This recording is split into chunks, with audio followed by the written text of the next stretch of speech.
know, we started the week this week reading this verse, Acts 1:8. You'll receive power when the Holy Spirit comes on you, and you'll be my witnesses in Jerusalem and all of Judea and Samaria, and to the ends of the earth. All week this week we've talked about following Christ and what that meant and what His will is in our life. And I think you should have a clear understanding by now that His will for your life is to make disciples. It's for you to go and make disciples, but you can't do it on your own.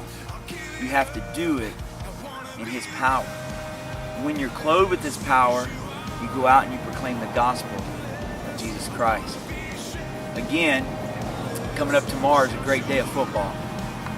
There'll be thousands upon thousands of people standing, cheering for their team. And you know what? Each team finds power in that. I know when I was at the LSU game a couple of years ago, and there was over 90,000 people standing together and cheering as we were playing Ole Miss.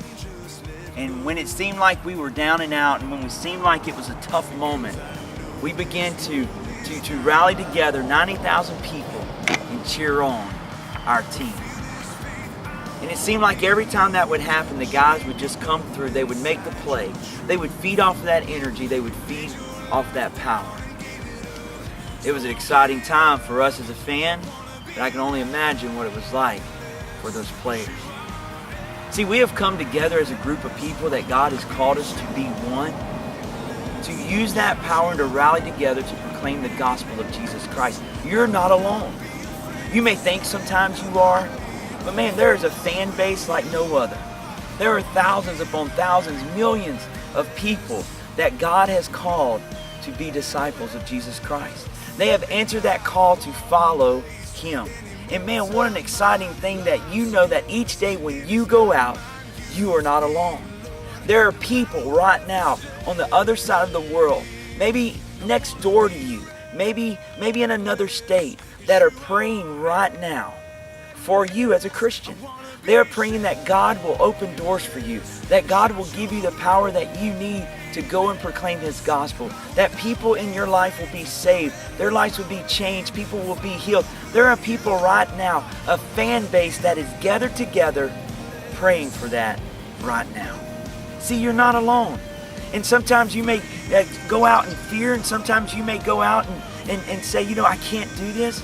But know that there is over thousands of millions of people cheering you on.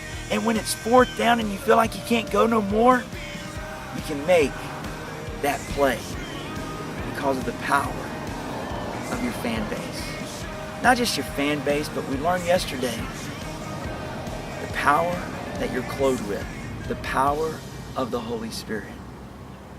Listen, I see it like this. Without Him, we go out and even though we speak, we're saying nothing.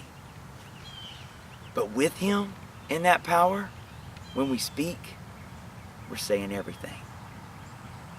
So today, just like we started the week, think of those people you've listed this week. Think of those people God has placed on your heart. Think of those people that need that same life change in that fan base that you and I have. Think of those people.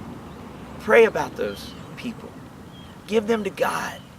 But not only that, don't speak with nothing coming out.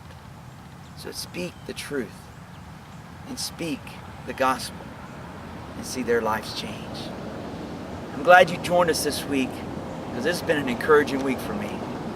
Because I think the hardest part for us is trying to figure out what God's will is. You got it. Tell Him.